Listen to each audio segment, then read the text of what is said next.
Hello नमस्कार आप सभी लोगों को। पुराने टाइम पर जो पहले का समय था, उस समय में जो प्रकृति की एक आबो हवा थी वो अलग ही थी।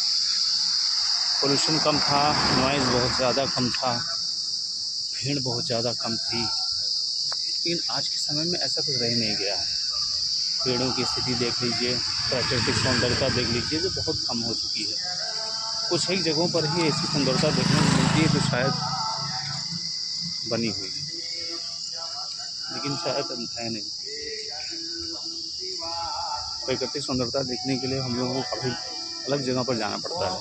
पहले ऐसा नहीं था। ग्रामीण क्षेत्र से जुड़े हुए चीज़ों को काफ़ी मेहनत से लोग पेड़ों पौधों को लगाते थे, लेकिन अभी ऐसा कुछ रह नहीं गया है। समय के हिसाब से चीज़ें बदलती गई हैं और प्रकृति का विदोहन जिस तरीके से किया गया है वो काफ़ी चिंताजनक रहा है।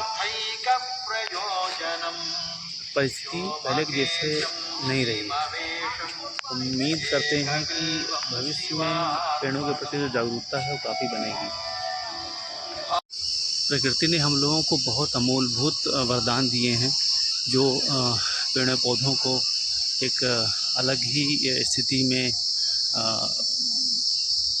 बना के दिया हुआ है। हमारे लिए बहुत सारी ऐसी चीज़ें हैं जो प्राकृतिक सौंदर्यता से हमारे जीवन को सुंदर और अच्छा बनाती हैं। लेकिन शायद हम लोगों ने ऐसी सुंदरता को बहुत ज़्यादा मायने नहीं दिया और अपने डेवलपमेंट यानी विकास के चक्कर में ऐसी बहुत सारी चीज़ें रही हैं जो हम लोगों ने बर्बाद कर दी।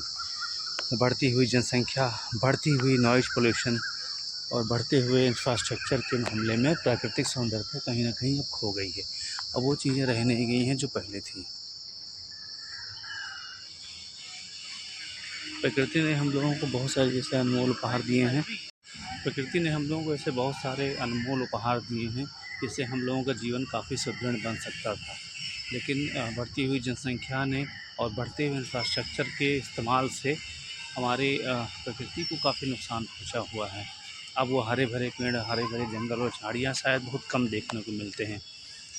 वो शहरों की अपेक्षा गाँवों में थोड़े से तो देखने को मिलते ही हैं, लेकिन शायद शहरों में ये चीज़ें अब ख़त्म हो चुकी है, अब ना के बराबर हो चुकी हैं। कुछ पार्कों में या कुछ ऐसी जगहों पर कुछ चीज़ें हैं जो दिख सकती हैं, लेकिन अब वो चीज़ें रही नहीं हैं। पहले के अपेक्षा चिड़ियाँ और पंछियों की जो वो गुनगुनाहट थी वो अब लगभग ख़त्म हो चुकी है, वो रह नहीं गई है। जानवर भी पहले के ज़्यादा अब आक्रामक हो गए हैं और काफ़ी बहुत सारे ऐसे हमने जानवरों को देखा है जो लगभग बीमार हो चुके हैं। और जानवरों की स्थिति अब सिर्फ चिड़ियाघर या बहुत बड़े जंगलों में थोड़ा बड़ा भले देखने को मिल जाए, लेकिन वो परिस्थिति पहले की जैसे रह नहीं गई है। आज सभी लोग कोशिश करते हैं कि शुद्ध वातावरण मिले, शुद्ध आबो हवा मिले, लेकिन अब वो मिलेगी कहाँ से, क्योंकि हमने इतना पॉल्यूशन फैला दिया है पूरे